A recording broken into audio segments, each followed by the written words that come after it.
Gloire soit rendue à Dieu, le maître des temps des circonstances, le Dieu des opportunités. Je prie au début de cette émission que Dieu te délivre de toute forme d'orgueil. Que Dieu enlève dans ta vie et dans tes pensées toute forme de désobéissance. Que le Dieu créateur de l'univers visible et invisible soit le Dieu qui te tient à la main et qu'il marche avec toi. Nous prêchons un salut intégral, vous le savez déjà, avec les deux missions que Christ a reçues. Quand son Père l'a envoyé sur cette terre, il l'a envoyé pour deux choses. La première, nous prendre et nous amener dans le royaume éternel. Dieu a tant aimé le monde, il a donné son Fils, afin que quiconque croit ne périsse point, mais qu'il ait la vie éternelle. Ça, c'est la première mission.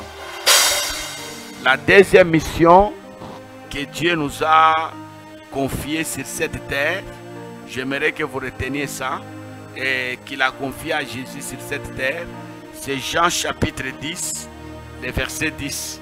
Le diable ne vient que pour détruire, il ne vient que pour tuer et voler. C'est vrai. Quand vous regardez le monde, le diable tue chaque jour, il détruit chaque jour, il vole chaque jour.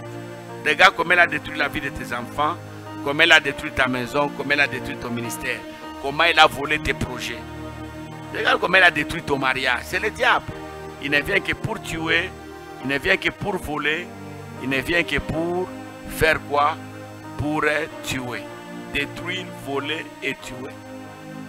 Mais le Fils de l'homme est venu afin que nous ayons la vie et que nous soyons dans l'abondance. J'aimerais te rappeler ceci. Là où le diable détruit, il n'y a que Dieu qui peut rebâtir. C'est la mission que Jésus est venu faire sur cette terre accomplie. Si vous sentez que le diable a détruit votre vie, il a détruit votre santé, il a détruit votre mariage, cherchez Dieu, il va rebâtir ce que le diable a détruit.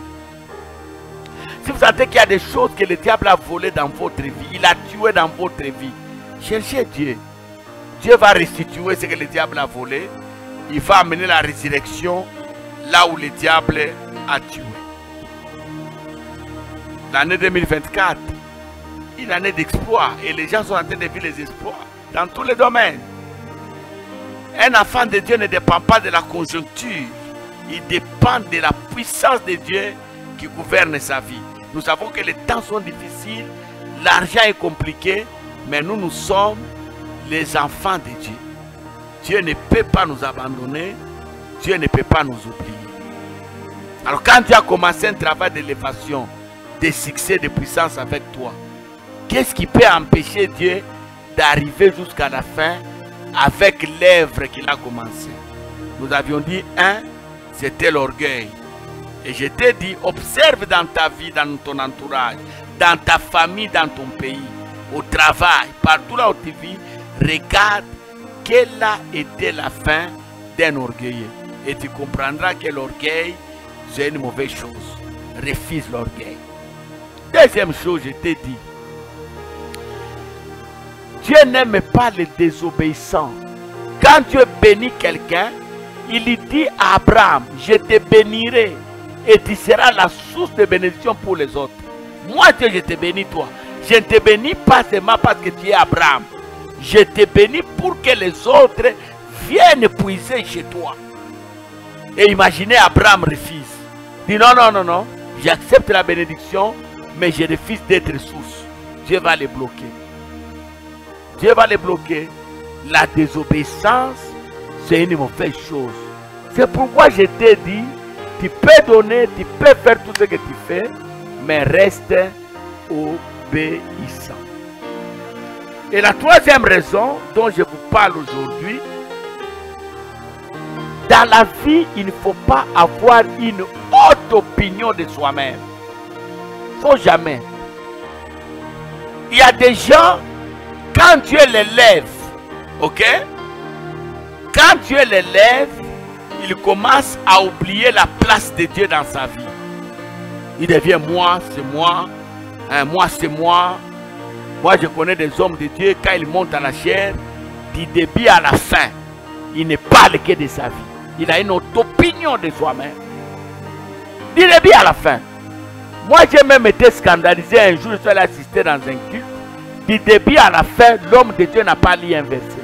Il a commencé à nous expliquer comment Dieu l'a béni, comment il voyage, comment il a l'argent, comment. Tout ça c'est bien. C'est un témoignage qui peut édifier. Mais lorsque Dieu ne trouve pas son compte dans ce que vous dites là, ça devient une haute opinion de vous-même. Ça s'appelle de l'ingratitude. Il y a des gens qui sont ingrats. Un ingrat c'est qui? Un ingrat c'est une personne qui a oublié le travail que les autres ont fait pour qu'il soit là où il est. Qu'il soit là où il est. Moi aujourd'hui je prêche l'évangile. Au nom de l'évangile je voyage. Je vais à gauche, à droite. Au nom de l'évangile, bien aimé dans le Seigneur, j'ai une voiture, je conduis. Mais pour arriver au niveau où je suis là aujourd'hui, il y a des gens qui ont travaillé. Il y a des gens qui m'ont appris comment prêcher. Il y a des gens qui m'ont appris comment faire des délivrances. Il y a des gens qui m'ont appris comment me conduire dans la maison de l'Éternel. Il y en a. Il y a des gens qui se sont donné toute leur vie pour me forger, me former, que je sois ce que je suis. C'est pourquoi j'ai toujours eu du mal de terminer un travail, un grand travail, sans citer les gens qui m'ont aidé à devenir ce que je suis. Alors il y a certaines personnes, ils ont oublié même leurs parents. Aujourd'hui il a l'argent, mais il a oublié que à cause de lui, son papa avait fait 6 ans, 7 ans, 10 ans, sans renouveler les pantalons. Parce que tout ce que le papa avait, il devait le mettre dans les yeux de ses enfants. Il a oublié. Il y a des gens qui ont oublié leur propre père. Surtout les mariés, la plupart des mariés. Ils ont oublié leur propre père, leur propre mère. Ils ont pris la place de leurs propres parents. Ils ont donné ça à leur beau-père. Donc le papa de ta femme a plus de considération dans ta vie que le papa qui t'a mis au monde. Nous sommes des pasteurs. Nous voyons ces choses. Nous voyons ces choses. Ta maison à toi, elle veut devenir la maison de ta belle famille. Et ils ont le droit, ils peuvent venir, ils entrent partout, ils peuvent jouer avec toi. Mais quand tes frères viennent, quand tes parents viennent, ce sont des sorciers qui arrivent. Et quelqu'un a dit, son mari est pris en otage. Nous sommes des pasteurs, nous connaissons, ce sont des problèmes que nous traitons. Quand Dieu commence à considérer que dans votre succès là, dans les espoirs là, lui n'a plus de place là, Dieu vous bloque. Voilà comment Dieu est sage. Il a constaté que dans votre succès là, vous avez commencé à monter. Et vous montez véritablement. Hein?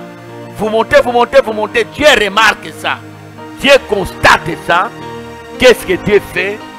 Il vous bloque. Tout simplement, vous avez une haute opinion de vous-même.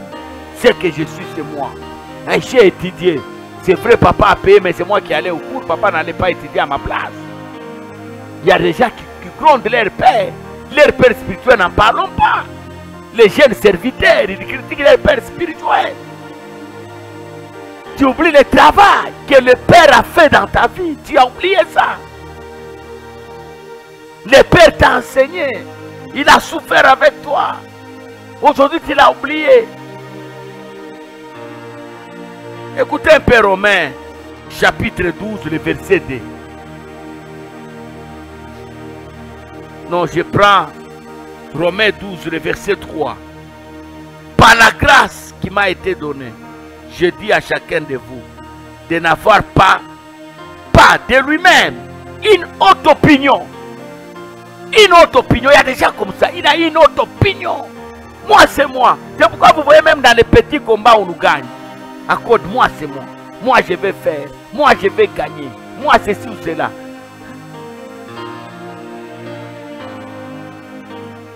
Par la grâce qui m'a été donnée, je dis à chacun de vous de n'avoir pas en lui-même une autre opinion, mais de revêtir les sentiments. Quel est le sentiment?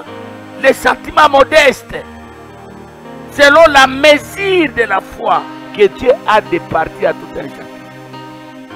Il y a des gens qui ne sont pas modestes dans leur dans leur langage.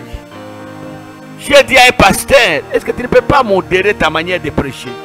Quand tu montres à la chair, c'est toi le saint. Donc dans l'église là, tous sont des pécheurs. Il n'y a que toi qui es le saint. Tu ne sais même pas comprendre qu'aujourd'hui, l'assemblée constituée de grandes personnes. Il faut que je vois ma manière de prêcher. Non, non.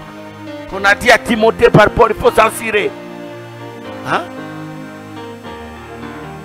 Bien aimé dans le Seigneur, quand quelqu'un monte lui-même dans une autre opinion, il croit que moi c'est moi, il gonfle. Moi c'est moi, moi c'est moi. Cette personne est en train de bloquer, de faire ombrage à la vie des exploits. Je reprends. Quand Dieu commence à vous élever, Dieu ne peut pas vous bloquer. L'objectif de Dieu, que le monde entier comprenne que vous êtes un signe, un présage pour la maison d'Israël. C'est pourquoi Dieu vous prend dans les bas. Il vous prend dans la poussière. Regarde comment Dieu est en train de te faire monter. Et ce que Dieu fait, il fait ce travail au milieu des gens qui ne croyaient pas en toi. C'est là où Dieu fait ce travail-là. Il te prend dans le vide, il te fait monter. Regarde comment tu es en train de monter. Regarde comment tu es en train de devenir. Alors dans ce travail que Dieu est en train de faire, dans cette œuvre-là, il y a des choses qui peuvent faire que tu sois toi-même un ombrage. Première chose, il ne faut pas être orgueilleux. Détruis l'orgueil. Quand tu sens que ça monte, détruis ça. Deuxième chose, il ne faut pas être désobéissant. Si c'est Dieu qui t'a donné, que Dieu te demande, ne le refuse pas. Dieu ne le refuse pas. Pas celui qui t'a donné. Dieu t'a donné pour que ça soit utile. Pour que ça soit indispensable. C'est pourquoi Dieu t'a donné. Dieu ne descendra jamais donner à manger aux gens. Il le fera par ce qu'il t'a donné. Ce que tu as là n'est pas à toi. C'est pour Dieu que toi tu gères. Et la troisième des choses, il ne faut pas avoir une autre opinion de toi-même. Tu as tendance à effacer Dieu. Tu as tendance à effacer tout le monde. Tu effaces Dieu, tu effaces les grandes personnes, tu effaces, tu effaces, tu effaces. Dieu n'aime pas ça. Que Dieu te bénisse. Je crois ça, ça t'a aidé. Évite l'orgueil, évite la désobéissance. Ne sois pas très haut. Il faut avoir des sentiments modestes. À un certain moment, laisse les autres paraître, toi disparaître. Ça va beaucoup t'aider. Que Dieu te bénisse. Si tu as aimé la vidéo, partage-la. J'aimerais que tu partages cette vidéo. Partage ça chez les amis. Partage ça sur Facebook, sur Messenger, Instagram. Partage sur Telegram. Partout là où tu as la possibilité de partager, partage, tu béniras une personne. Que Dieu te bénisse. Et je reviendrai la semaine prochaine avec un dernier numéro dans cette série que j'avais préparée pour